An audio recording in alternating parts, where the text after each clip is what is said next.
Yeah, this was a surprise. For me, a pleasant one. The rest of you, probably just a surprise. I don't know. Maybe you like it, maybe you don't. I don't know, but we're going to find out. I got to review it. Let's go.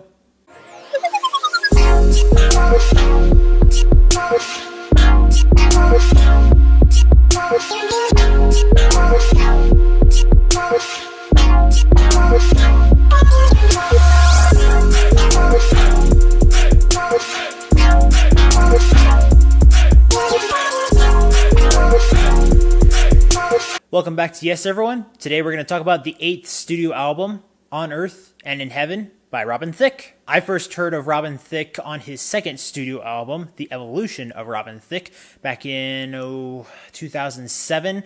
And I remember thinking, all right, this is music to be able to, kind of persuade the ladies, if you will. And then along the way, he's made other music, and some things were more popular than others. But I always thought, vocally, I am admiring what this guy's doing, and he's not overdoing it for the most part from what I have heard from him so far.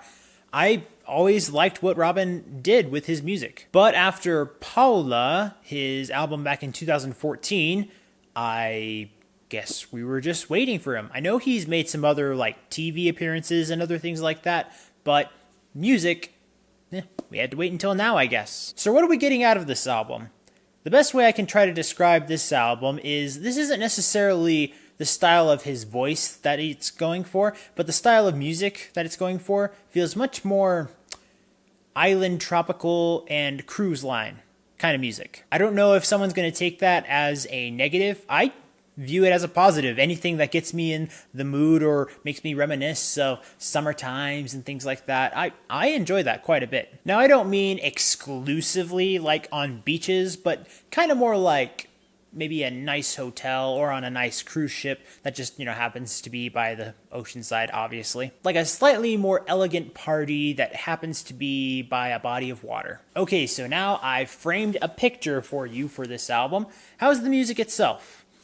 It's mostly good. I'm a little divided on about half of this album. And I don't mean that half of this music is bad. That's not what I'm getting at. What I mean is, I feel like about, roughly, half the album has the wrong kind of set of production value. The kind of music that we're getting from Robin Thicke, I kind of feel like he needed to do something with the way that he was recording the music that was maybe more geared toward the way that the 70s and the early 80s were doing it. Because there is kind of a fine line that he's kind of crossing back and forth that feels like you can hear it being attuned to modern day, but it kind of loses the magic that the whole ensemble, depending on which song you're referring to, is kind of trying to execute. And that also has something to do with his voice. Now, I don't think that his voice was recorded poorly in this album at all. I'm just saying, because the style of music that he's going for in here, his voice is slightly more,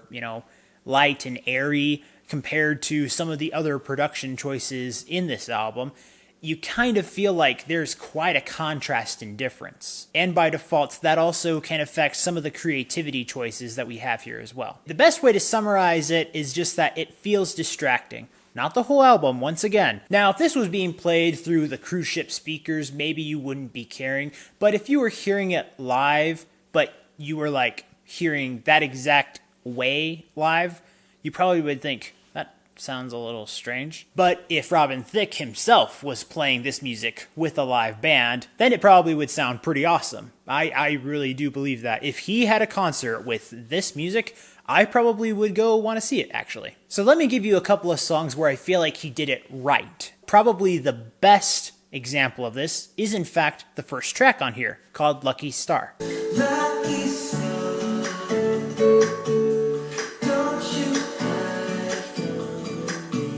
Easygoing, romantic. The piano is subtle and very clear. And the trumpet has, I guess you can call it kind of like a mini solo in here. Very well made. Then we go down to near the bottom of the album called Forever Mine.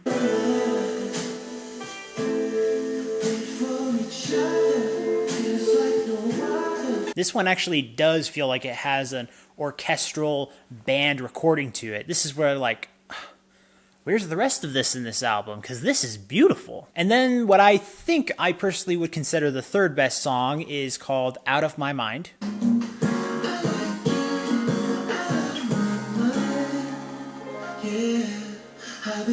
This one does feel like it's going to flirt ever so slightly with that production issue right here. But I do think that Robin pulls it off well enough to be able to feel like, no, I think I'm going to stay in the zone with you, and that's a good thing right there. After that, you just have a bunch of other songs that maybe you like, maybe you don't.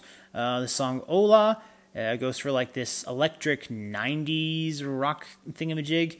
I feel like it should be simpler. The song Lola Mia, this one had potential to be like kind of cutesy clever, but I have an issue with the awkwardly muted trumpets in here, and I'm not sure what that's all about. Other songs where I feel like kind of that divide would be Look Easy. It's got some curious strings in here that want to bring you into the song, along with the percussion.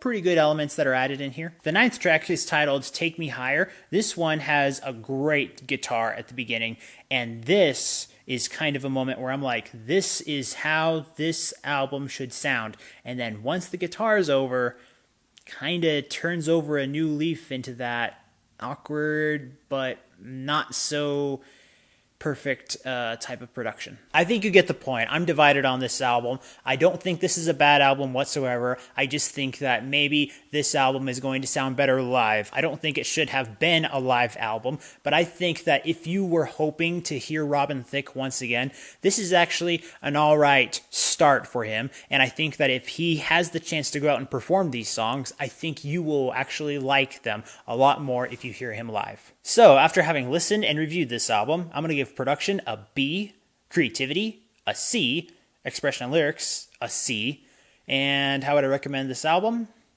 I'm going to give it a good. I feel like those grades are kind of harsh, but I know that the songs themselves are much better than how they were executed. So, again, if Robin Thicke happened to come somewhere, or if I happened to go somewhere where he was performing, I'd be down for it. As always, guys, thank you so much for watching. Be sure to follow me in my social media links down in the description below, and be sure to leave a like for the video as well as a comment down below if you want to engage with me. And remember, if you want to discover, promote, and review the best in entertainment, be sure to subscribe to this channel so you can get that yes in your life. See you next time.